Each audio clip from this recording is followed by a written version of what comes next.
കേരളത്തിലെ 108 ശിവാലയങ്ങളിൽ ഒന്നായി കരുതപ്പെടുന്ന വൈക്കം മഹാദേവ ക്ഷേത്രം കോട്ടയം ജില്ലയിൽ സ്ഥിതി ചെയ്യുന്നു. കേരളത്തിലെ ഏറ്റവും വലിയ ക്ഷേത്രങ്ങളിൽ ഒന്നുകൂടിയാണ് ഈ മഹാക്ഷേത്രം. കേരളത്തിലെ ഏറ്റവും വലിയ വട്ടശ്രീകോവിൽ വൈക്കം ക്ഷേത്രത്തിലെ ശ്രീകോവിലാണെന്ന് ഗണിച്ചു വരുന്നു. ഈ ക്ഷേത്രത്തിന്റെ ഉൽപ്പത്തിയെപ്പറ്റി ഭാർഗവ പുരാണത്തിൽ വർണ്ണനയുണ്ട്. പണ്ട് മാലവ്യൻ എന്നു പേരായി ഒരു രാക്ഷസ സന്യാസി തപശക്തി കൊണ്ട് സിദ്ധനായി തീർന്നു. മാലവ്യന്റെ ശിഷ്യനായിരുന്ന ഖരൻ ഗുരുവിൽ നിന്ന് ശൈവവിദ്യ ഗ്രഹിച്ചതിന് ശേഷം ചിദംബരം ചെന്ന് നടരാജമൂർത്തിയെ ധ്യാനിച്ച് തപസ്സനുഷ്ഠിച്ചു കഴിഞ്ഞു. കഠിന തപസ്സിൽ സംപ്രീതനായ ശ്രീപരമേശ്വരൻ പ്രത്യക്ഷനായി പൂജ ചെയ്ത് കഴിയാനായി 3 ശിവലിംഗങ്ങൾ നൽകി. ആ 3 ശിവലിംഗങ്ങളും വെച്ച് ആരാധിക്കുവാൻ അനുയോജ്യമായ സ്ഥലം നോക്കി ഖരൻ സഞ്ചാരം ആരംഭിച്ചു.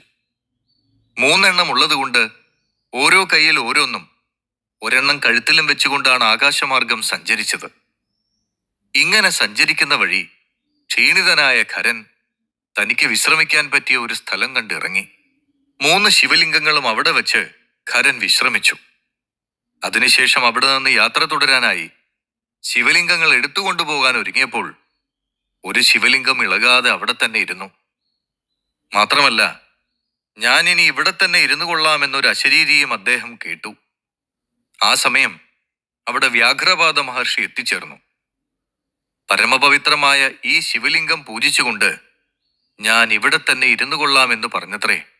ഖരൻ സന്തോഷത്തോടെ ശിവലിംഗത്തെ വ്യാഘ്രപാദ മഹർഷിക്ക് നൽകിയിട്ട് യാത്ര തുടർന്ന് തന്റെ കയ്യിലുള്ള മറ്റു 2 ശിവലിംഗങ്ങളിൽ ഒന്ന് ഏറ്റുമാനൂരിലും മറ്റേത് കടുത്തുരുത്തിയിലും പ്രതിഷ്ഠിച്ചു എന്നാണ് വിശ്വസിക്കപ്പെടുന്നത്.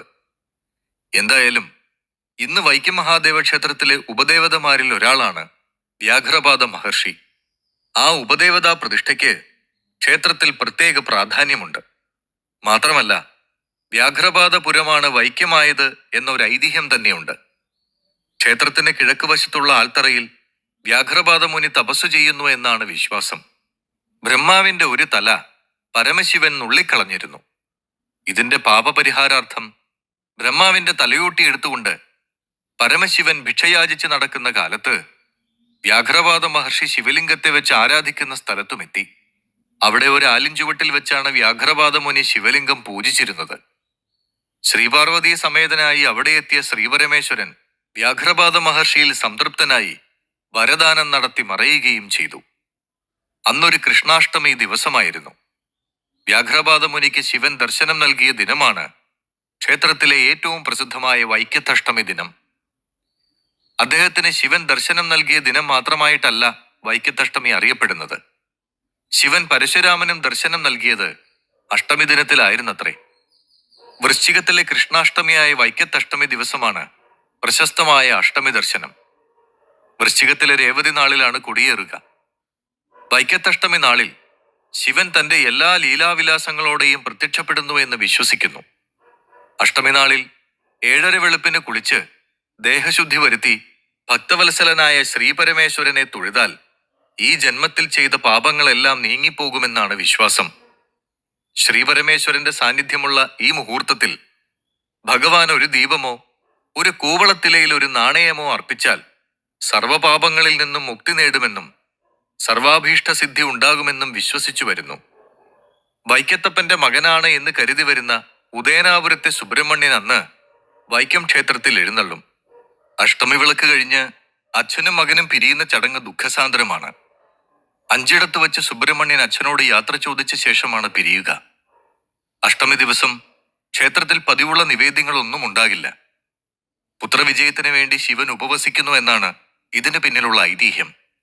പഴയ കേരളത്തിൽ ഏറ്റവും പ്രസിദ്ധ ഉത്സവങ്ങളിൽ ഒന്നായിരുന്നു വൈക്കത്തഷ്ടമി ഉത്സവം. നിരവധി പഴയ സാഹിത്യകാരന്മാർ അഷ്ടമിയെക്കുറിച്ച് കൃതികൾ രചിച്ചിട്ടുണ്ട്. ഇവയിൽ മേൽപ്പത്തൂരിന്റെ അഷ്ടമി ചമ്പുവാണ് പ്രധാനം.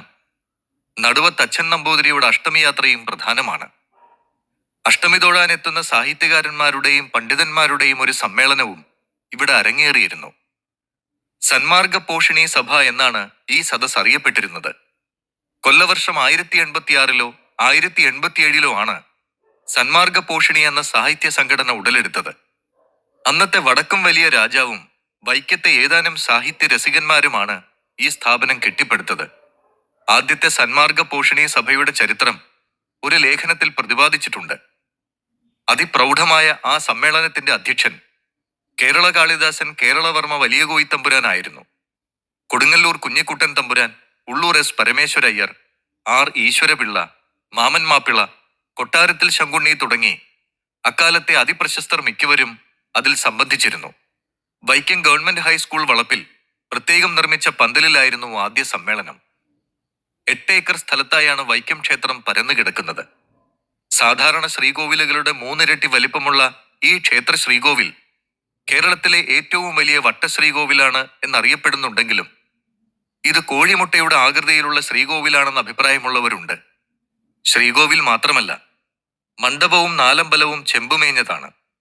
ഇവിടുത്തെ ശിവപ്രതിഷ്ഠ പരബ്രഹ്മമാണെന്നും അതല്ല രാവിലെ ദക്ഷിണാമൂർത്തി ഭാവത്തിലും ഉച്ചയ്ക്ക് കിരാതമൂർത്തി ഭാവത്തിലും വൈകിട്ട് പാർവതീ സമേതനായ സംബന്ധഭാവത്തിലുമാണെന്നും പക്ഷമുണ്ട്. ചെമ്പുമേഞ്ഞ ശ്രീകോവിലിന് 108 കഴുക്കോലുകളാണുള്ളത്. ക്ഷേത്രത്തിന്റെ 108 ഊരാളന്മാർ ഓരോ കഴുക്കോലുകൾ വീതം മന്ത്രോച്ചാരണ സഹിതം സ്ഥാപിച്ചു എന്നാണ് ഐതിഹ്യം. 5 അടിയോളം ഉയരമുള്ള മഹാലിംഗമാണ് പ്രതിഷ്ഠ. ക്ഷേത്രത്തിലെ ഒരു ഉപദൈവം വ്യാഘ്രപാദ മഹർഷിയാണ് എന്ന് സൂചിപ്പിച്ചല്ലോ. ഭഗവതി, കന്നിമൂല ഗണപതി, സ്തംഭ ഗണപതി, ഉടൽക്കൂട്ടുമ്മേൽ എന്നിവരാണ് മറ്റുപദേവതമാർ. ക്ഷേത്രത്തിന്റെ പടിഞ്ഞാറേ വാതിൽ തുറക്കാറില്ല. ഊരാളന്മാർ തമ്മിൽ കിടമത്സരം മൂത്തപ്പോൾ എതിരാളിയെ തോൽപ്പിക്കാൻ ഒരു നമ്പൂതിരി ഉച്ചപൂജ്യത്തിൽ മുറുക്കിത്തുപ്പി പൂജ മുടക്കി. പടിഞ്ഞാറേ വാതിൽ വഴി പുറത്തേക്ക് ഓടിയ ഇയാളെ പാമ്പ് കടിച്ചുവെന്നും ഉടനെ മരിച്ചു എന്നുമാണ് പുരാവൃത്തം. ഇയാളെ മറ്റുള്ളവർ ചേർന്ന് കൊന്നതാണെന്നും പക്ഷമുണ്ട്. അന്നു മുതലാണ് പടിഞ്ഞാറേ നട തുറക്കാത്തത് എന്നാണ് ഐതിഹ്യം. കൊട്ടാരത്തിൽ ശങ്കുണ്ണിയുടെ ഐതിഹ്യമാലയിലെ അതിപ്രശസ്തമായ ഒരു അധ്യായമാണ് വൈക്കത്തെ പാട്ടുകൾ. വൈക്കത്ത് വടക്കേ നടയിൽ പാട്ടെന്നും തെക്കേ നടയിൽ പാട്ടെന്നുമുള്ള അടിയന്തരങ്ങൾ പ്രസിദ്ധങ്ങളാണല്ലോ എന്നാണ് ഐതിഹ്യമാലയുടെ ഈ അധ്യായം ആരംഭിക്കുന്നത് തന്നെ. പണ്ട് വടക്കങ്കൂർ രാജാവിന് രാജവാഴ്ചയുണ്ടായിരുന്ന കാലത്തൊരിക്കൽ വൈക്കം ദേശത്ത് വസൂരി എന്ന സാംക്രമിക രോഗം ബാധിച്ച് കലശൽ കൂട്ടി. അക്കാലത്തിനിടയ്ക്ക് ഈ രോഗം നിമിത്തം അവിടെ അനേകം ആളുകൾ മരിക്കുകയും ചെയ്തു. പ്രശ്നപരിഹാരത്തിനായി ഭദ്രകാളിയെ സേവിക്കുകയാണ് വേണ്ടതെന്നും കേരളത്തിലുള്ള ഭദ്രകാളി ക്ഷേത്രങ്ങളിൽ പ്രാധാന്യം കൊടുങ്ങല്ലൂർക്കാണെന്നും അതിനാൽ അവിടെ ചെന്ന് ഭജിച്ച് അവിടെ നിന്നുണ്ടാകുന്ന കൽപ്പന പോലെ ചെയ്താൽ ഈ ആപത്തൊഴിയുമെന്നും വിധിച്ചു. അതിനാൽ രാജാവ് അടുത്ത ദിവസം തന്നെ പുറപ്പെട്ട് കൊടുങ്ങല്ലൂരെത്തി തന്റെ ദേശത്തിന് ബാധിച്ചിരിക്കുന്ന ആപത്തൊഴിച്ചു തരണമെന്നും പ്രാർത്ഥിച്ചുകൊണ്ട് ഭഗവതിയെ ഭജിച്ചു തുടങ്ങി. ആ ഭജനം ഒരു മണ്ഡലം അഥവാ 41 ദിവസമായപ്പോൾ രാജാവ് രാത്രിയിൽ കിടന്നുറങ്ങിയ സമയം അദ്ദേഹത്തിനൊരു ദർശനമുണ്ടായി. അദ്ദേഹത്തിന്റെ തലയ്ക്കൽ ഒരു സ്ത്രീ ചെന്ന് നിന്നുകൊണ്ട് എന്നെ ഉദ്ദേശിച്ചു വൈക്കത്ത് മതിൽക്കകത്ത് വടക്കേ നടയിൽ വെച്ച് 12 ദിവസം കളമെഴുത്തും പാട്ട് കാലം കൂടുന്ന ദിവസം ഒരു കുരുതിയും നടത്തിയാൽ തൽക്കാലം ഉണ്ടായിരിക്കുന്ന ആപത്തൊഴിയുമെന്നും ഇങ്ങനെ 12 കൊല്ലം കൂടുമ്പോൾ പതിവായി നടത്തിക്കൊണ്ടാൽ മേലാലും ഈ വിധമുള്ള ആപത്തുണ്ടാവുകയില്ലെന്നും പാട്ട് നടത്തേണ്ടത് ഇന്നിന്ന പ്രകാരം വേണമെന്നും തലക്കിലിരിക്കുന്ന ഈ വാൾ കൂടി കൊണ്ടുപോയി ഇതൊരു പീഠത്തിൽ വെച്ച് എന്നെ സങ്കല്പിച്ച് പൂജിച്ചിട്ട് വേണം പാട്ട് നടത്താനെന്നും പറഞ്ഞിട്ടാണ് ദർശനമുണ്ടായത്. വടക്കുപുറത്ത് പാട്ട് ഇപ്പോഴും നടന്നു വരുന്നുണ്ട്. ഈ ക്ഷേത്രഗോപുരത്തിനടുത്തുകൂടി അവർണർക്ക് സഞ്ചരിക്കാൻ വേണ്ടിയുള്ള അവകാശത്തിന് വേണ്ടി നടത്തിയ വൈക്കം സത്യാഗ്രഹം കേരള ചരിത്രത്തിൽ ഏറെ പ്രസിദ്ധമാണ്. തിരുവിതാംകൂർ ക്ഷേത്രപ്രവേശന വിളംബരത്തിന്റെ മുന്നോടിയായാണ് വൈക്കം സത്യാഗ്രഹമെന്നും ഗണിച്ചു പോരുന്നുണ്ട്. തിരുവിതാംകൂർ ദേവസ്വം ബോർഡിന് കീഴിലുള്ള പ്രധാനപ്പെട്ട ക്ഷേത്രങ്ങളിൽ ഒന്നായി ഇന്ന് വൈക്കം തുടർന്നു പോരുന്നു.